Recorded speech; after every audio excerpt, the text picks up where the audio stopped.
الحمدللہ وکفا والصلاة والسلام علی عباده الذین اصطفى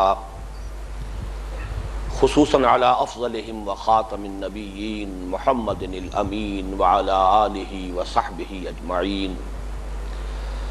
اما بعد فاعوذ باللہ من الشیطان الرجیم بسم اللہ الرحمن الرحیم یریدون لیطفئوا نور اللہ بافواہہم واللہ متم نورہ ولو کرہ الکافرون هو الذی ارسل رسولہ بالہدی ودین الحق لیظہرہ علی الدین کلہ ولو کرہ المشرکون صدق اللہ العظیم رب اشرح لی صدری ویسر لی امری واحلل عقدۃ من لسانی یفقہوا قولی اللہم ربنا الہمنا رشدنا واعذنا من شرور انفسنا اللہم ارنا الحق حقا وارزقنا اتباعہ وارنا الباطل باطلا وارزقنا اجتنابہ اللہم وفقنا لما تحب وترضى آمین یا رب العالمین۔ سورہ صف کی 8ویں آیت پر گزشتہ نشست میں ہماری گفتگو ابھی چل رہی تھی، اور جو موجودہ صورتحال ہے عالمی سطح پر اس کے بارے میں نے عرض کیا تھا کہ یریدون لیطفئوا نور اللہ بافواہہم بتمام و کمال یہ نقشہ اس وقت ہماری نگاہوں کے سامنے ہے، اس لیے کہ یہود اور نصارہ اس وقت یہ ایک وحدت کی شکل اختیار کر چکے ہیں، اور وہ اس لیے کہ نصارہ پر اس وقت یہود کا تسلط ہے، وہ ان کے کنٹرول میں ہے۔ تھوڑی سی وضاحت مزید کر دوں کہ عیسائیوں میں اس وقت دو بڑے بڑے فرقے ہیں، رومن کیتھولکس اور پروٹیسٹنٹس۔ رومن کیتھولکس میں اس وقت بھی ان کے دلوں میں یہود کی دشمنی موجود ہے، لیکن یہ کہ پروٹیسٹنٹس اس درجے غالب ہے اس وقت دنیا میں، امریکہ، برطانیہ اور فرانس،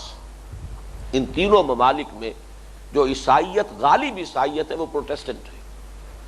اور یہ پروٹیسٹنٹ مذہب جو ہے اس کے وجود میں آنے کا ذریعہ بھی بالواسطہ طور پر یہودی بنے ہیں، اس لیے کہ جب تک کیتھولک مذہب کا دورہ رہا یورپ میں، یہود پرسیکیوٹڈ تھے، ان پر ظاہر بات ہے کہ عیسائیوں کو جب یہ خیال تھا کہ انہوں نے ہمارے، بلکہ وہ تو رسول نہیں کہتے، وہ تو اپنے خدا کی حیثیت سے مانتے ہیں حضرت مسیح علیہ السلام کو، تثلیث کا تقاضا تو یہی ہے کہ اقانیم ثلاثہ میں سے ایک اقنوم ہے حضرت مسیح علیہ السلام، تو گویا کہ حضرت مسیح کو سولی پر چڑھانے کی ذمہ دار یہ ہے۔ اب اس سے آپ خود اندازہ کر لیجئے کہ ان کے دلوں میں کتنی نفرت اور کتنی عداوت یہود کے لیے تھی۔ اس میں انہوں نے نقب لگائی ہے اس مذہب کے ذریعے سے لبرلزم، آزاد خیالی، وہ جو تسلط تھا عیسائی جو بھی ڈوگما تھا اس کو انہوں نے ان دو چیزوں کے حوالے سے اس کی تسلط کو، اس کی گرفت کو کمزور کیا ہے، اور اسی کے ذریعے سے انہوں نے پھر یورپ میں سود کی اجازت حاصل کی ہے، ورنہ اس سے پہلے وہاں پر سودی لین دین بالکل حرام تھا، ممنوع تھا۔ پھر اس سود کے ذریعے سے، سودی ہتھ کنڈوں کے ذریعے سے وہ یورپ کی معیشت پر قابض ہوئے، اور اس وقت در حقیقت ایک اصطلاح جو خلیج کی جنگ کے بعد سے ہماری اخبارات میں بھی آئی ہے اور پوری دنیا کی سطح پر وہ لوگوں کے علم میں آئی، ویسپ، WASP، یہ اصل میں وائٹ اینگلو سیکسن پروٹیسٹنٹس، یہ اس کا مخفف ہے ویسپ۔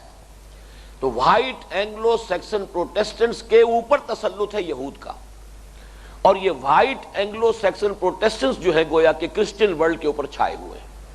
اس طریقے سے سلسلے وار گویا کہ زائنزم اور یہودیت جو ہے اس وقت کی، وہ اس وقت کے پوری مغربی دنیا کو کنٹرول کر رہی ہے۔ یہ ہے وہ نقشہ کہ جو اس وقت ہمارے سامنے ہے، اور اسلام انہیں اپنا اب سب سے بڑا دشمن نظر آ رہا ہے، اور اسلام میں بھی خاص طور پر وہ لوگ مسلمانوں میں سے کہ جو اسلام کو ایک دین کی حیثیت سے سامنے رکھ کر اس کے غلبے کی جد و جہد کر رہے ہیں۔ یہ ہے وہ نقشہ یریدون لیطفئوا نور اللہ بافواہہم کا، لیکن یہ کہ یہ صورتحال بدلے گی، واللہ متم نورہ ولو کرہ الکافرون، یہ الفاظ بتمام و کمال اب سامنے آئیں گے کہ دین حق کا غلبہ ہوگا پورے کرۂ ارضی پر۔ اس کی جو خبریں دی گئی ہیں حدیث نبوی میں چونکہ اس کو اس زمانے میں ہم نے خاص طور پر عام کیا ہے، اس لیے کہ حالات بظاہر اس وقت اتنے مایوس کن ہیں کہ نبض ڈوبتی سی محسوس ہوتی ہے انسان کو، امید جو ہے اس کا دامن ہاتھ سے چھوٹتا محسوس ہوتا ہے۔ مسلمان جس صورتحال سے اس وقت دوچار ہے، تو اس کے لیے ضروری ہے کہ وہ پیشین گوئیاں جو غلبہ اسلام کی اور اتمام نور دین کی، اور وہ جس کا میں نے علامہ اقبال کا شعر آپ کو سنایا کہ شب گریزاں ہوگی آخر جلوہ خورشید سے، اور یہ جہاں معمور ہوگا نغمہ توحید سے، اس کے لیے جو خبریں سری خبریں دی ہیں محمد الرسول اللہ صلی اللہ علیہ وسلم نے، انہیں عام کرنے کی ضرورت ہے تاکہ لوگوں کے سامنے یہ امید کے لیے ایک سہارا موجود رہے۔ ان میں سے جو حدیثیں ہم نے کافی عام کی ہیں، ان میں سے ایک حدیث تو وہ ہے کہ جس میں حضور نے خوشخبری دی ہے کہ خلافت علی منہاج النبوہ کا دور، جو ایک تو آپ کے زمانے کے بعد متصلاً دنیا میں آیا، ایک تو وہ دور ہے،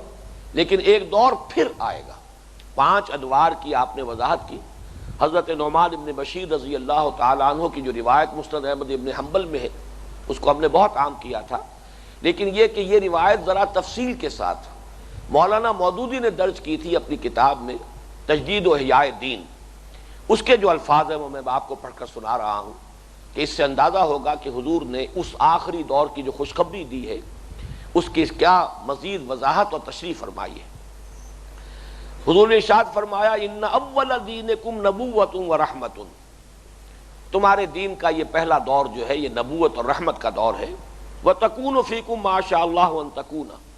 یہ رہے گا تم میں جب تک اللہ چاہے گا کہ وہ رہے۔ ثم یرفع اللہ جل جلالہ، پھر اللہ جل جلالہ اسے اٹھا لے گا، یعنی حضور نے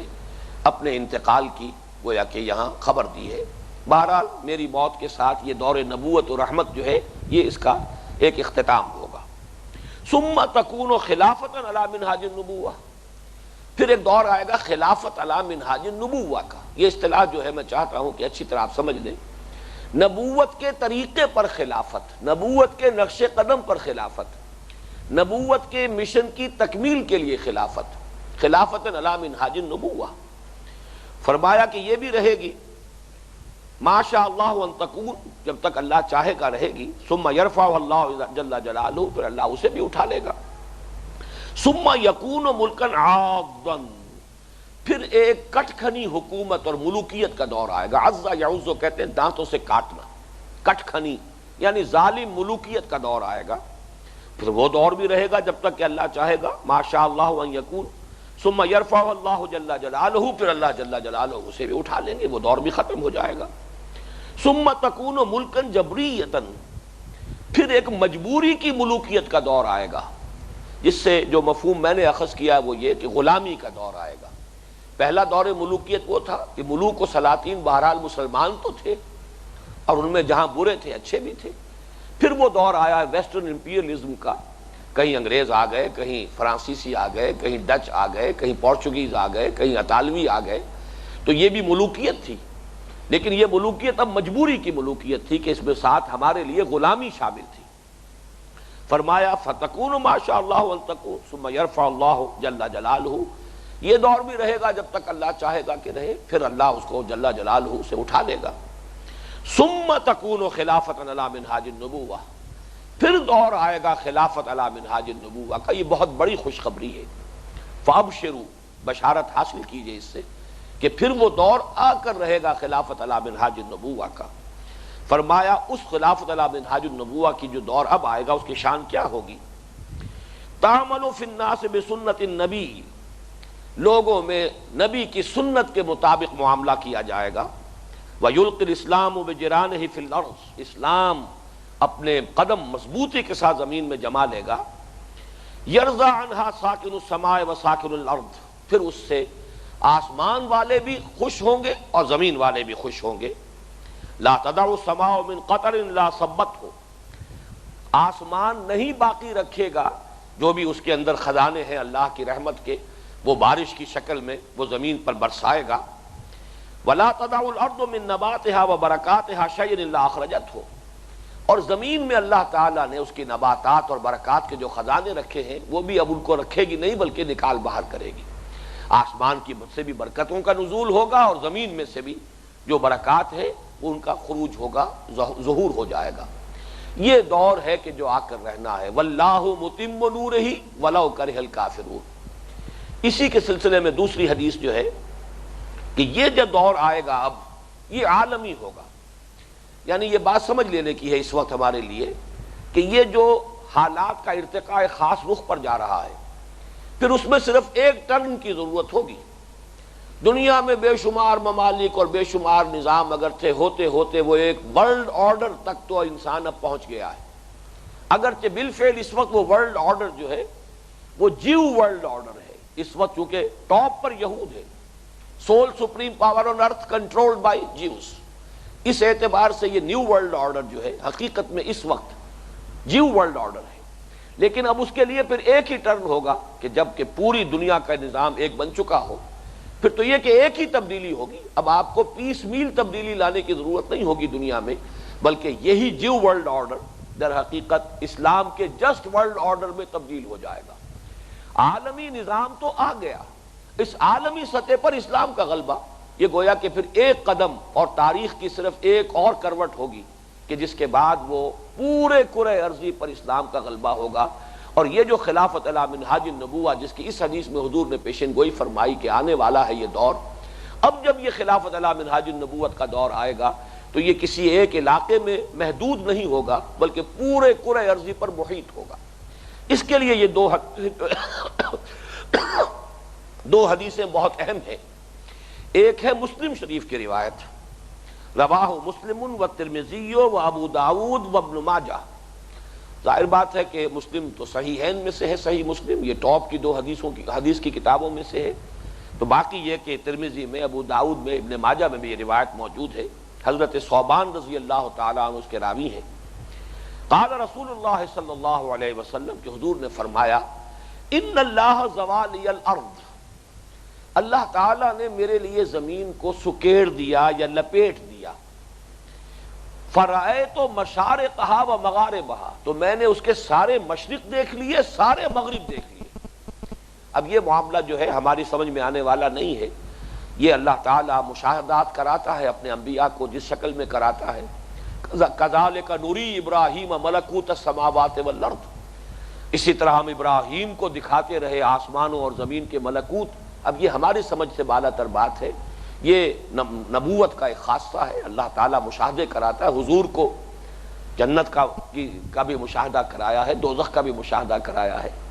اور وہ نہ صرف یہ کہ معراج کی شب میں کرایا ہے بلکہ اس زمین پر بھی ہوا ہے کہ حضور ایک مرتبہ نماز پڑھا رہے تھے، اور نماز غالباً استسقاء کی نماز تھی، تو اچانک ایک مرتبہ آپ کا ہاتھ آگے کو بڑھا، لوگ حیران ہوئے کہ کیا معاملہ ہے۔ ایک مرتبہ آپ کچھ جیسے کسی چیز سے کی دہشت سے پیچھے ہٹنے کو، کیا ایک غیر ارادی اور اضطراری عمل ہوتا ہے، وہ کیفیت ہوئی۔ بعد میں پوچھا گیا، اس لیے کہ بہرحال صحابہ کے لیے تو یہ مسئلہ قابل غور تھا کہ آیا یہ اس نماز کا جزو لازم ہے، اس طرح کی حرکات جو ہیں وہ بھی اس نماز کے اندر ضروری ہوں گی۔ تو حضور سے جب سوال کیا گیا، فرمایا آپ نے کہ نہیں، میرے سامنے جنت لے آئی گئی اور بے اختیار میرا ہاتھ آگے بڑھ گیا تاکہ اس کا ایک خوشہ جو ہے کسی پھل کا وہ میں توڑ لوں، اسی طریقے سے میرے سامنے دوزخ لے آئی گئی اور اس کی جو بھبک آئی ہے، اس کی جو گرمی اور حرارت، اس کی وجہ سے میں پیچھے ہٹا ہوں۔ تو اس دنیا میں اللہ تعالیٰ مشاہدے کراتا رہا ہے اپنے انبیاء کو۔ اسی طرح کا کوئی مشاہدہ ہے کہ زمین پوری ایسے حضور کے سامنے لے آئی گئی کہ آپ نے تمام مشارق اور مغارب دیکھ لیے۔ ان اللہ زوالی الارض فرأیت مشارقہا و مغاربہا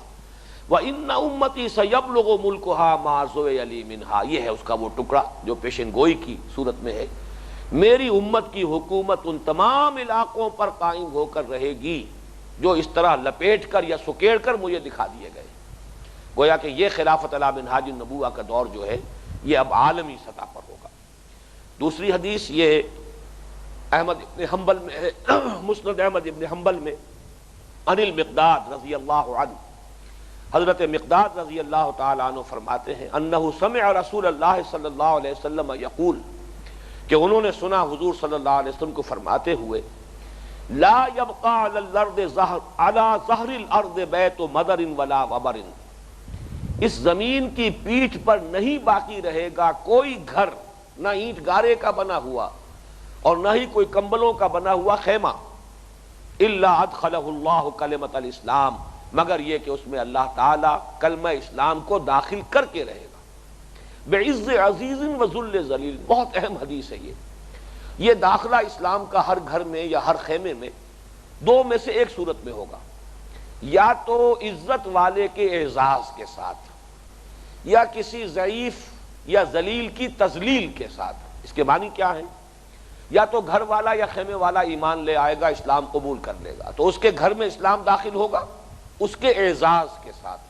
وَلِلَّهِ الْعِزَّةُ وَلِرَسُولِهِ وَلِلْمُؤْمِنِينَ، عزت تو اللہ کے لیے ہے، اس کے رسول کے لیے، اہل ایمان کے لیے۔ اس کے گھر میں اسلام کا داخلہ ہوا خود اس کے اعزاز کے ساتھ۔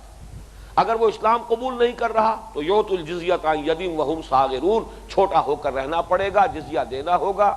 اسلام کی بالادستی قبول کرنی ہوگی۔ گویا کہ اس کے حصے میں تو توہین و تذلیل آئے گی، لیکن یہ کہ اس کے گھر میں بھی اسلام کا غلبہ تو داخل ہو جائے گا۔ اس پر یہ ہے، اس کی وضاحت کی ہے، اما یعزہم اللہ فیجعلہم من اہلہا، یعنی یا تو اللہ تعالیٰ انہیں عزت دے گا گھر والوں کو اور اسے گھر اسلام والوں میں سے بنا دے گا، اسلام کے علمبرداروں میں سے، اور یذلہم فیدینون لہا، یا یہ کہ ان کو پھر بس مغلوب فرما دے گا اور وہ اسلام کے سامنے میں اس کی بالادستی اور بالا تری قبول کرنے پر مجبور ہو جائیں گے۔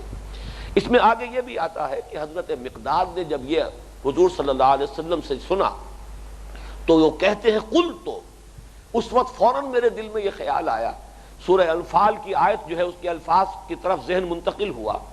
فَيَكُونَ الدِّينُ كُلُّهُ لِلَّهِ، پھر تو پورا کا پورا دین اللہ کے لیے ہو جائے گا۔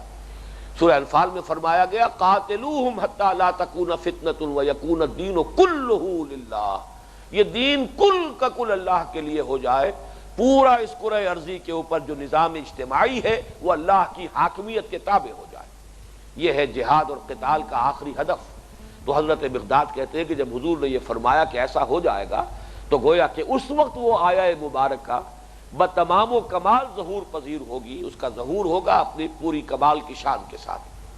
یہ ہے واللہ متم نورہ ولو کرہ الکافرون،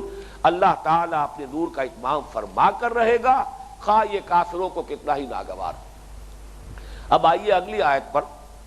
اور جو کہ اس سورہ مبارکہ ہی کی نہیں بلکہ پورے قرآن مجید کی اہم ترین آیات میں سے ہے، اور اس سورہ مبارکہ کے عمود کی حیثیت رکھتی ہے۔ هو الذی ارسل رسولہ بالہدی ودین الحق لیظہرہ علی الدین کلہ ولو کرہ المشرکون۔ اس آیت مبارکہ کے بارے میں پہلی بات تو یہ نوٹ کیجئے کہ آیت نمبر 8 اور آیت نمبر 9 اس کے درمیان ایک بہت قریبی ربط ہے، جس کے لیے ثبوت یہ ہے کہ سورہ توبہ میں بھی یہ دو آیتیں بالکل اسی طرح جڑ کر آئیں۔ سورہ توبہ میں یہاں جو آیت نمبر 9 ہے هو الذی ارسل رسولہ بالہدی ودین الحق لیظہرہ علی الدین کلہ ولو کرہ المشرکون، سورہ توبہ میں بعین ہی بغیر ایک شوشے کے فرق کے یہ آیت وارد ہوئی ہے، آیت نمبر 33۔ وہاں آیت نمبر 32 کے الفاظ یریدون لیطفئوا والی آیت سے صرف بہت ہی معمولی سے لفظی فرق کے ساتھ آیا ہے۔ یریدون ان یطفئوا، یہاں ہے لیطفئوا، وہاں ہے یریدون ان یطفئوا، کوئی معنوی فرق نہیں ہے، حرف جار کا فرق ہے۔ یہاں لام آیا ہے یریدون لیطفئوا، یہ چاہتے ہیں، ارادہ رکھتے ہیں تاکہ بجھا دیں اللہ کے نور کو۔ وہاں یہ یریدون ان یطفئوا، وہ چاہتے ہیں کہ بجھا دیں اللہ کے نور کو۔ اور آگے آیا ہے یہاں فرمایا واللہ متم نورہ، وہاں اس کو منفی انداز میں فرمایا وَيَأْبَى اللَّهُ إِلَّا أَن يُتِمَّ نُورَهُ وَلَوْ كَرِهَ الْكَافِرُونَ، اللہ کو ہرگز منظور نہیں ہے مگر یہ کہ وہ اپنے نور کا اتمام فرما کر رہے گا، خواہ یہ کافروں کو کتنا ہی ناگوار ہو۔ اور ایک بات اور نوٹ کر لیجئے کہ جیسے کہ میں اس سے پہلے عرض کر چکا ہوں کہ یریدون لیطفئوا نور اللہ بافواہہم واللہ متم نورہ ولو کرہ الکافرون، اگرچہ الفاظ عام ہیں لیکن اس میں اصل اشارہ یہود کی طرف ہے۔ سورہ توبہ میں بھی اس سے پہلے کی 3 آیات خاص طور پر بالکل ایک امتیازی حیثیت میں یہود سے متعلق اہل کتاب کے بارے میں، اور وہیں وہ الفاظ آئے ہیں کہ اے مسلمانوں ان سے جنگ کرو، یہاں تک کہ یؤت الجزیۃ عن ید وہم صاغرون، جو حدیث مبارکہ میں ابھی الفاظ سامنے آئے تھے کہ بعز عزیز و ذل ذلیل، تو ذل ذلیل کی جو تعبیر ہے کہ تم ان کے ساتھ جنگ کرو حتیٰ یؤت الجزیۃ عن ید وہم صاغرون، یہاں تک کہ وہ اپنے ہاتھ سے جزیہ پیش کریں اور چھوٹے بن کر رہیں، اللہ کے دین کی بالا دستی کو قبول کریں، اس کی بالا تری کو تسلیم کریں۔ پہلی بات تو یہ ہے، اور اس کا ایک تعلق جو ہے ان دونوں آیتوں میں جو بات سورہ توبہ میں کہی گئی اور یہاں سورہ صف میں کہی گئی، وہی بات ہے کہ جو سورہ مائدہ کی آیت نمبر 3 میں ہے، الیوم اکملت لکم دینکم واتممت علیکم نعمتی۔ صرف ترتیب الٹی ہے۔ اکمال دین، وہ دین جس کا تذکرہ اس آیت میں آ رہا ہے، دین الحق لیظہرہ علی الدین کلہ، دین کا اکمال، اس کو مکمل کرنا۔ الیوم اکملت لکم دینکم واتممت علیکم نعمتی، اتمام کا لفظ جو ہے وہ پچھلی آیت میں موجود تھا، واللہ متم نورہ ویابی اللہ الا ان یتم نورہ۔ تو اتمام نور یا اتمام نعمت اور اکمال دین، اور اکمال دین کے لیے لازم ہے کہ پھر اس دین کو غالب کیا جائے، جو اس آیت مبارکہ کا مفہوم ہے۔ دوسری بات یہ نوٹ کیجئے کہ یہ الفاظ مبارکہ جو اس آیت میں وارد ہوئے ہیں، اس کی اہمیت کا یہ ایک علامت ہے، اس کی ایک نشانی ہے کہ 3 مرتبہ یہ مضمون قرآن مجید میں آیا، اور یہ حضور صلی اللہ علیہ وسلم کے ذکر میں آیا۔ یعنی اس حقیقت کا جس کے میں اشارہ کرنا چاہتا ہوں، آپ کی توجہ مبذول کرا رہا ہوں، اس کے 2 حصے ہیں۔ حضور کے بارے میں یہ الفاظ 3 مرتبہ قرآن میں آئے، تو میں ابھی بیان کر چکا ہوں، سورہ صف میں ہم پڑھ رہے ہیں، سورہ توبہ کی آیت نمبر 33 ہے۔ تیسرا مقام ہے سورہ فتح، اس کی لاسٹ بٹ 1 آیت ہے، غالباً 28 نمبر آیت ہے، هو الذی ارسل رسولہ بالہدی ودین الحق لیظہرہ علی الدین کلہ۔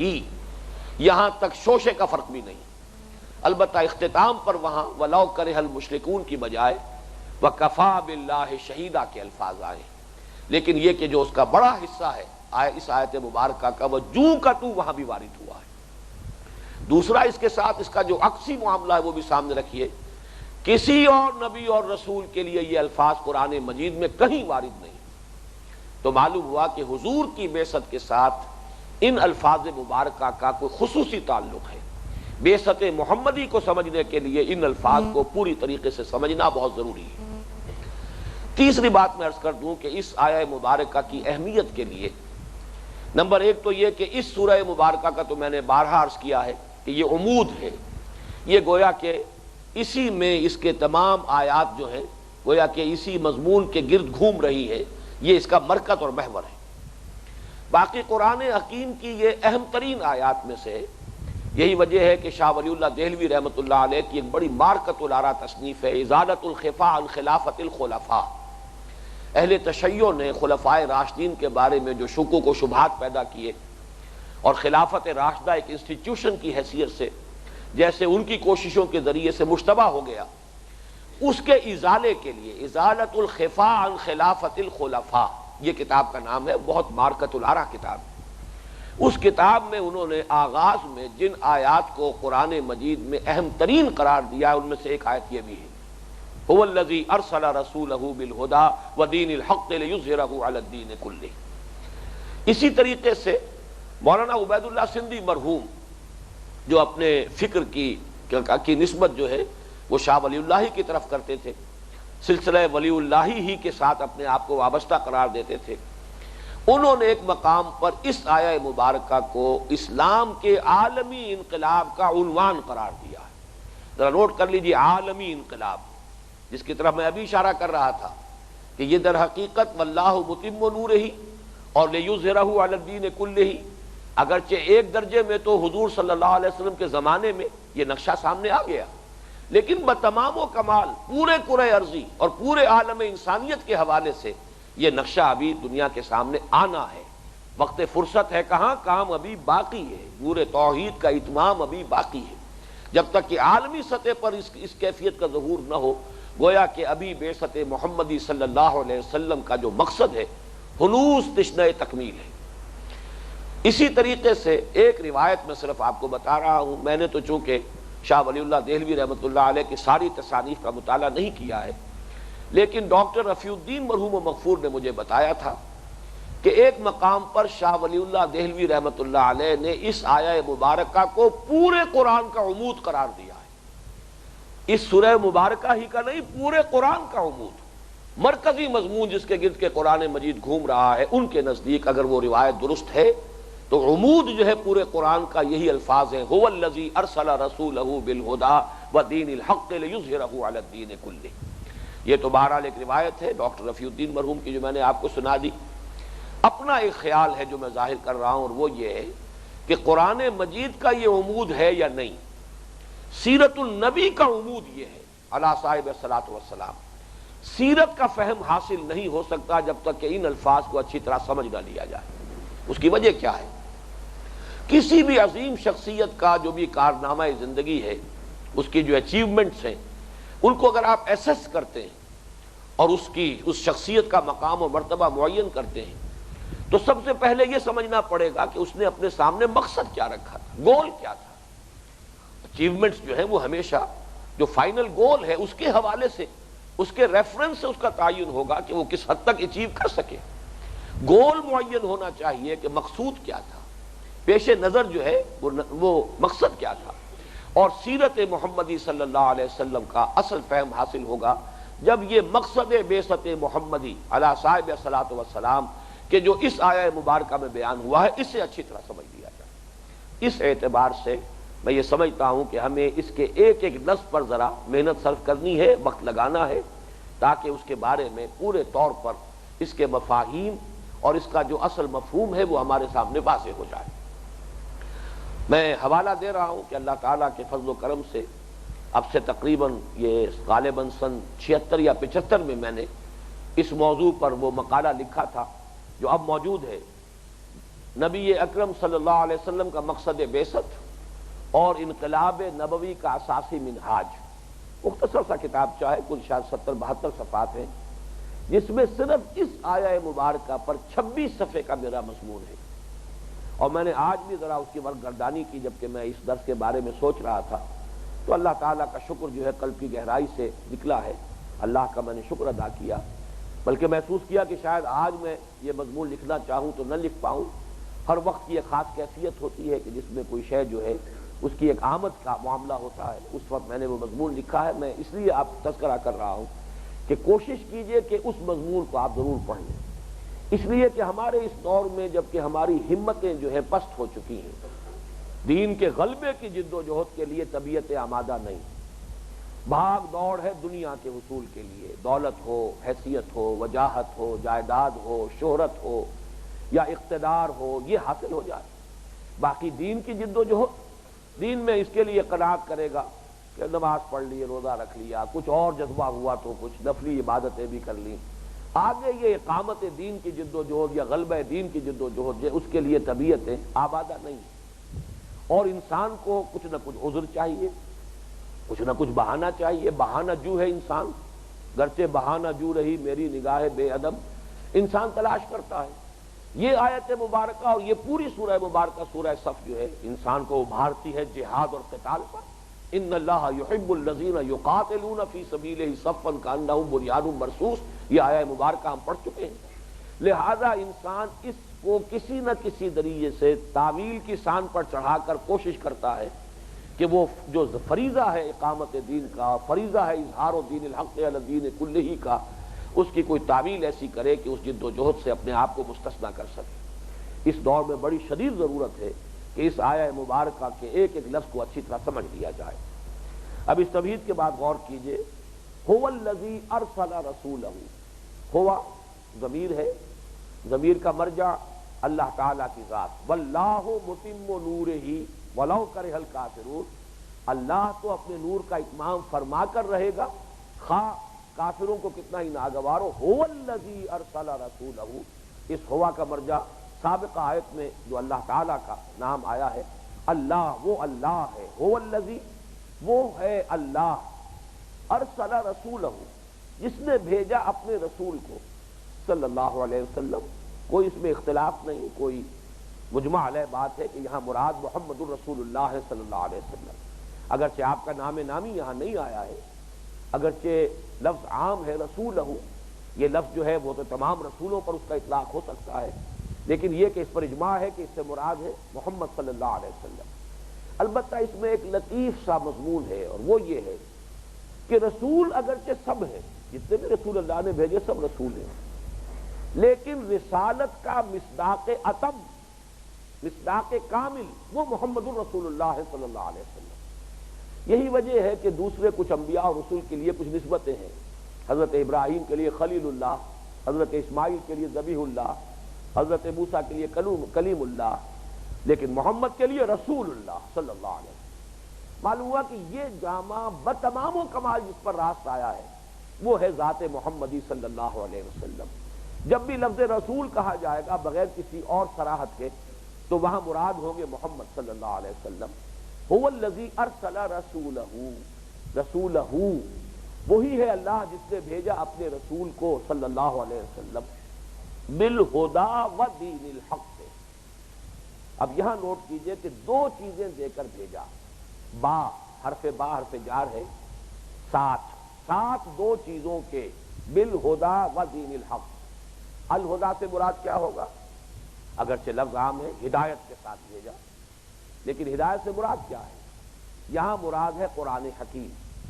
اس حوالے سے بھی کہ ہدی للمتقین، سورہ بقرہ میں شروع ہی میں ہے، متقیوں کے لیے، خدا ترس لوگوں کے لیے ہدایت ہے۔ ہدی للناس اس کے 23ویں رکوع میں جہاں رمضان کا اور روزوں کا ذکر ہے، شہر رمضان الذی انزل فیہ القرآن ہدی للناس، یہ پوری نوع انسانی کے لیے ہدایت نامہ بن کر آیا ہے۔ سورہ شورى میں فرمایا وَلَٰكِن جَعَلْنَاهُ نُورًا نَهْدِي بِهِ مَن نَّشَاءُ مِنْ عِبَادِنَا، ہم نے اس قرآن کو نور بنایا ہے تاکہ اس کے ذریعے سے ہدایت دیں اپنے بندوں میں سے جس کو ہم چاہیں۔ إِنَّ هَٰذَا الْقُرْآنَ يَهْدِي لِلَّتِي هِيَ أَقْوَمُ، یہ قرآن ہے جو ہدایت دیتا ہے اس راستے کی جو سب سے زیادہ سیدھا راستہ ہے۔ یا جنوں نے سنا إِنَّا سَمِعْنَا قُرْآنًا عَجَبًا يَهْدِي إِلَى الرُّشْدِ، ہم نے ایک بہت عجیب اور دل ربا قرآن سنا ہے جو رشد اور کامیابی اور سعادت کی طرف ہدایت دیتا ہے۔ اس اعتبار سے غور کیجئے کہ ہدایت جو کہ ویسے تو اس سے پہلے جو کتابیں آئی ہیں وہ بھی ہدایت پر مشتمل تھی۔ سورہ مائدہ میں فرمایا گیا ہم نے ہی تورات نازل کی تھی، فیہا ھدی و نور، اس میں ہدایت بھی تھی، نور بھی تھا۔ پھر ہم نے عیسیٰ کو انجیل عطا فرمائی، فیہ ھدی و نور، اس میں ہدایت بھی تھی، نور بھی تھا۔ لیکن قرآن کے لیے اب یہ لفظ آیا ہے الہدی، دی گائیڈنس۔ اس کو آپ یوں سمجھیں گے کہ اب یہ ہدایت کاملہ ہے، یہ ہدایت تامہ ہے، واللہ متم نورہ، ہدایت کامل ہو گئی ہے قرآن میں آ کر، ہدایت مکمل ہو گئی ہے قرآن مجید میں۔ تو اب اگر کہا جائے الہدی اور الف لام نے اس کو معرفہ بنا دیا ہے، اس معرفے کا مفہوم کیا ہوگا؟ ہدایت کامل۔ اللہ تعالیٰ نے حضور کو بھیجا دو چیزیں دے کر، ایک الہدی، ہدایت کاملہ یعنی قرآن حکیم، وہ دین الحق سے۔ یہ ہے ترکیب کہ جس کو سمجھنا ہوگا غور کے ساتھ کہ دین حق سے مراد کیا ہے۔ پہلی بات تو یہ سمجھیے کہ دین الحق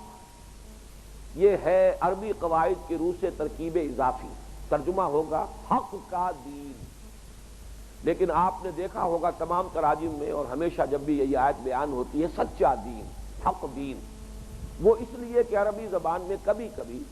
مرکب توصیفی، مرکب اضافی کی شکل میں آتا ہے یہ مرکب اضافی، دین الحق کے، حق کا دین، لیکن یہاں پر یہ در حقیقت مرکب توصیفی ہے مانن، اور اس کا مفہوم ہے سچا دین، حق دین۔ لیکن اس لیے کہ اس میں کوئی فرق نہیں ہے، ان دونوں کے اعتبار سے بڑی پیاری آیت قرآن مجید میں ایک سے زائد مقام پر ہے، ذالک بأن اللہ هو الحق، اللہ ہی تو حق ہے، لہذا اللہ کا دین،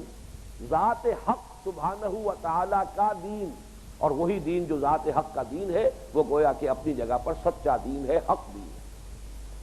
دین کیا ہے؟ اب اس کو سمجھیے، یہ لفظ جو ہے بنیادی طور پر اس کا مفہوم ہے بدلہ، جزا یا سزا۔ دین چنانچہ عربی زبان میں یہ لفظ اسی مفہوم کے لیے استعمال ہوتا ہے، دناہم کما دانو، یہ شعر کا عام جو ہے مصرے کا ایک لفظ ہے، ہم نے ان کے ساتھ وہی سلوک کیا جو انہوں نے ہمارے ساتھ کیا تھا، دناہم کما دانو۔ اسی طریقے سے کما تدین و تدانو، جیسے کرو گے ویسے بھرو گے، بدلہ ملتا ہے،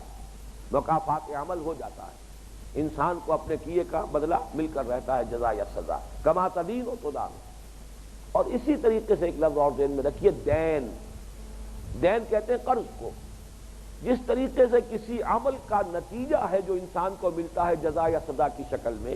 گویا کہ وہی عمل ریباؤنڈ کر رہا ہے، واپس آ رہا ہے، اس کی جزا یا سزا جو مل رہی ہے اصل میں وہ آپ کا عمل ہی ہے کہ اس کی یہ صورت بدل کر آپ تک آئی ہے۔ اسی طرح دین اصل میں کہتے ہیں وہ قرض کہ جو واپس آنا ہوتا ہے۔ ایک ہبہ ہے، آپ نے کسی کو کوئی شے دے دی، ہبہ کر دی، اب وہ واپس آنے والی نہیں ہے۔ اسی طریقے سے عطا ہے، آپ نے کسی کو کوئی چیز عطا کی ہے، ہبہ ہو، عطا ہو، ہدیہ ہو، یہ تمام چیزیں وہ ہیں جو دے دی اور اب واپس نہیں آئیں گی۔ دین وہ ہے جو واپس آتا ہے۔ جیسے عمل کا بدلہ جو ہے وہ انسان کو ملتا ہے، واپس آتا ہے، چاہے وہ جزا کی شکل میں ہو چاہے سزا کی شکل میں ہو۔ تو دین کا اصل مفہوم ہے جیسے کہ سورہ فاتحہ میں آیا ہے مالک یوم الدین، اور ہم ترجمہ کرتے ہیں جزا و سزا کے دن کا مالک۔ ارأیت الذی یکذب بالدین، کیا تم نے دیکھا اس شخص کو جو جزا و سزا کا انکاری ہے؟ فما یکذبک بالدین الیس اللہ باحکم الحاکمین، کیا چیز تمہیں آمادہ کرتی ہے جزا و سزا کے انکار پر؟ کیا اللہ تمام حاکموں سے بڑا حاکم نہیں؟ جب اللہ تمام حاکموں سے بڑا حاکم ہے تو تم نے کوئی حاکم دیکھا ہے ایسا جو اپنی وفاداری پر جزا نہ دیتا ہو اور غداری کی سزا نہ دیتا ہو، قانون کے توڑنے والوں کو وہ کیفر کردار تک نہ پہنچاتا ہو؟ تو جب اللہ سب سے بڑا حاکم ہے تو کیا وہ اپنے وفاداروں کو، اپنے اطاعت گزاروں کو وہ کوئی جزا نہیں دے گا اور غداروں کو اور باغیوں کو کوئی سزا نہیں دے گا؟ فما یکذبک بعد بالدین، تو کیا چیز ہے آخر، کون سی معقول وجہ تمہارے پاس ہے کہ تم جزا و سزا کا انکار کرو؟ تو دین کا بنیادی مفہوم ہے جزا و سزا، لیکن جزا و سزا کسی قانون کے تحت ہوتی ہے، اس قانون کی آپ مطابقت کریں، اس کے مطابق عمل کریں، اس کی اطاعت کریں، جزا ملے گی، اس کی خلاف ورزی کریں، سزا ملے گی۔ یہاں سے یہ مفہوم اب آیا اطاعت کا، اس میں داخل ہو گیا، چنانچہ یہ لفظ قرآن مجید میں کثرت سے اطاعت کے لیے آیا ہے۔ وما امروا الا ليعبدوا الله مخلصین له الدین، انہیں نہیں حکم ہوا تھا مگر یہ کہ اللہ کی بندگی کریں، اس کے لیے اپنی اطاعت کو خالص کر دیں۔ یہ اطاعت کو خالص کر دیں، یہ نہ ہو کہ کچھ چیزوں میں اطاعت اللہ کی ہو رہی ہے، کچھ چیزوں میں کسی اور کی ہو رہی ہے۔ ادخلوا فی السلم کافہ، الا للہ الدین الخالص، اللہ کو وہی اطاعت قبول ہوگی جو خالص ہو، یہ نہ ہو کہ اس میں کسی اور کی بھی کوئی رضا جوئی شامل ہو،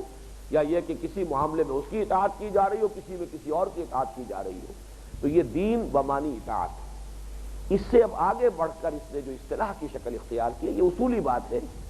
کہ ہمارے دین کی جو بنیادی اصطلاحات ہیں، قرآن حکیم کی بنیادی اصطلاحات ہیں، وہ ظاہر بات ہے کہ لفظی طور پر تو عربی زبان میں پہلے سے وہ چیزیں موجود تھیں، کسی لفظ کو قرآن نے چوز کیا، پھر اس کے اندر ایک خاص مفہوم پیدا کیا، تب وہ ایک اصطلاح کی شکل اس نے اختیار کی۔ تو دین جو ہے اس سے آگے بڑھ کر کسی نظام اطاعت کا نام ہے، نظام اطاعت جس میں کہ کسی ایک کو مطاع مطلق مانا جائے، اس کا حکم سب مانیں گے، اس کے حکم کے مطابق پوری زندگی کا نقشہ بنے گا۔ یہ گویا کہ ایک نظام اطاعت ہے جس کی نسبت اصلی تو ہے، نسبت حقیقی اس ہستی کی طرف ہوگی جسے مطاع مطلق مانا گیا، اور جس کے تحت پورا نظام زندگی کا جو نقشہ ہے اس کے مطابق ترتیب دیا جائے، اس کی مرضی کے مطابق، اس کے حکم کے مطابق، وہ اس کا دین ہوا۔ اس کے لیے بہترین مثال جو ہے سورہ یوسف میں آئی ہے، ما کان لیاخذ اخاہ فی دین الملک۔ مصر میں جبکہ حضرت یوسف علیہ السلام ایک بہت بڑے عہدے پر تھے، آپ کو معلوم ہے بادشاہ تو اور تھا، حضرت یوسف بادشاہ تو نہیں تھے، بادشاہ تو وہ تھا جس نے خواب دیکھا تھا، وہ 7 بڑی موٹی گائیں اور 7 جو ہیں بہت دبلی گائیں، اور وہ دبلی گائیں جو ہے موٹی گایوں کو کھا گئیں، ہضم کر گئیں، ہڑپ کر گئیں، یا 7 بالیاں تھیں کہ جو بالیاں وہ بڑی ہری بھری تھی اور 7 سوکھی تھی۔ یہ خواب دیکھنے والا وہ بادشاہ تھا جس کی تعبیر پھر حضرت یوسف علیہ السلام نے بتائی ہے، اور اس بادشاہ نے پھر کہا کہ اب میرے پاس لے آؤ، میرے مقرب لوگوں میں سے ہوں گے یہ۔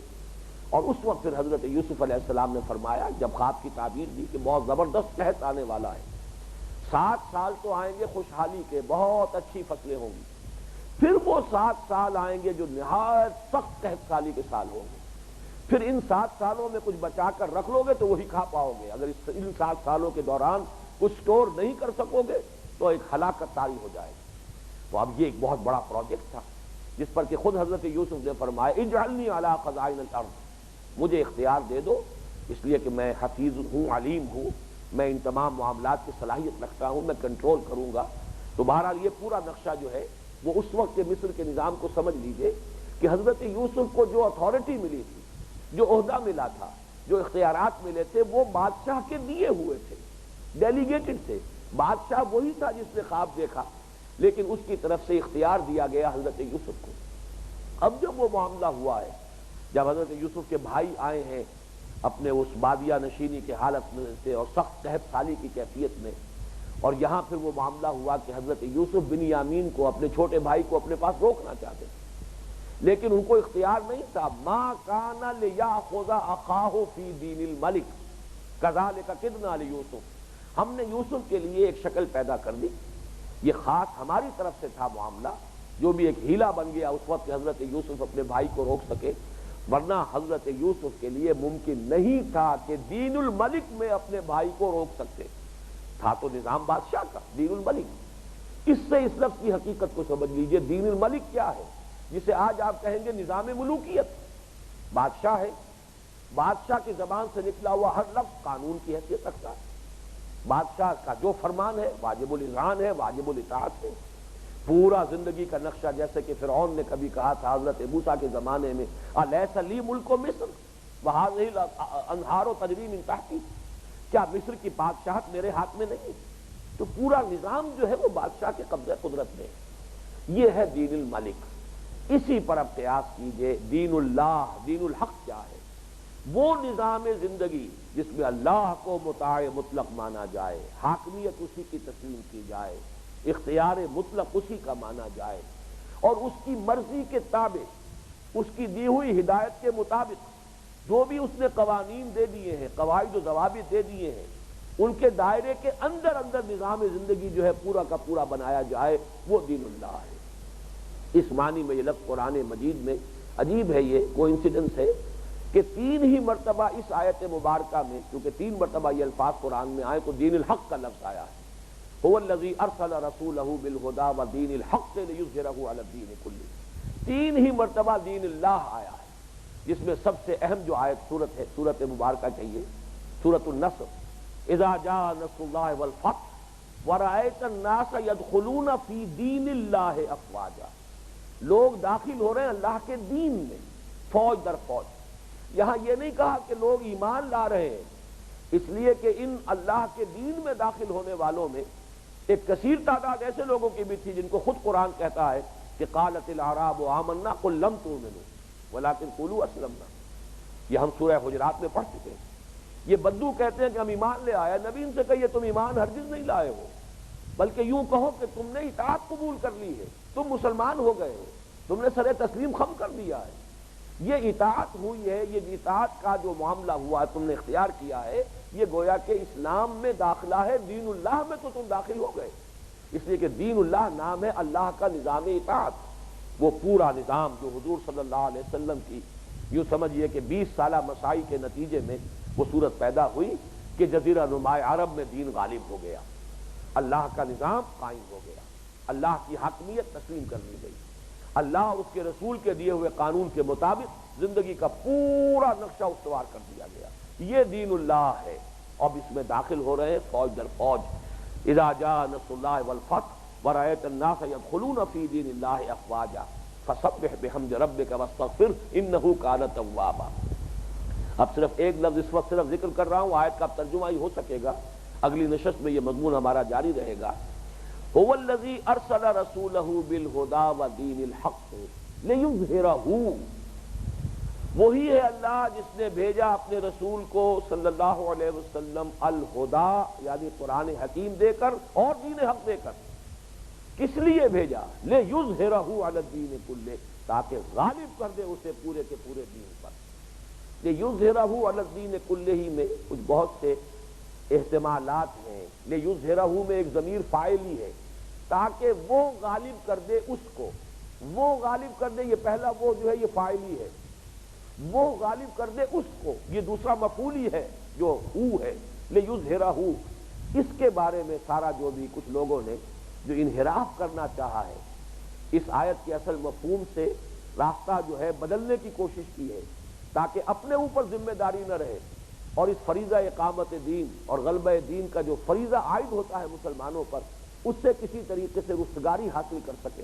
اس سے کسی طرح جان چھڑا سکے، تو ان ضمیروں کے حوالے سے ساری بات ہوئی ہے۔ لیکن الحمدللہ میں نے اپنے اس مضمون میں بھی، جس کی وضاحت اگلی نشست میں کروں گا، پوری طرح ثابت کر دیا۔ قرآن مجید ایک ایسی کتاب ہے جو اپنے مفاہیم اور اپنے مضمون کی پوری حفاظت کرتا ہے، جس کے بارے میں فرمایا گیا لا یاتیہ الباطل بین یدیہ ولا من خلفہ، اس پر باطل حملہ آور ہو ہی نہیں سکتا، نہ سامنے سے نہ پیچھے سے۔ چنانچہ جتنے احتمالات ان ضمائر کے بارے میں ہیں، ضمیر فاعلی کے بارے میں جتنے احتمالات ہیں اور جتنے احتمالات ضمیر مفعولی کے بارے میں، ان سب کا میں نے جائزہ لے کر بتا دیا ہے کہ مفہوم میں کوئی فرق واقع نہیں ہوتا، الا یہ کہ نیت خراب ہو، انسان جو ہے خود جو گریز کرنا چاہے، تپتی راہیں مجھ کو پکاریں، دامن پکڑے چھاؤں گھنیری، وہ گھنیری چھاؤں چھوڑنے کے لیے انسان تیار نہ ہو تو بات دوسری ہے، ورنہ قرآن مجید کے اندر مصطلح کا معنوی جو ہے اس آیت نے اس طریقے سے احاطہ کیا ہوا اس مضمون کا کہ سوائے اس کے کہ نیت خراب ہو، کوئی شخص بھی کہ جس کے اندر جو حق کا جویا ہو اور جو حقیقت کا متلاشی ہو، کوئی اس کی صورت نہیں ہے کہ وہ اپنے اس فریضے سے کوتاہی کر سکے اور اس کا انکار کر سکے۔ اس پر انشاءاللہ مفصل گفتگو اب اگلی نشست میں ہوگی۔ اقول قولی ھذا واستغفر اللہ لی ولکم ولسائر المسلمین والمسلمات۔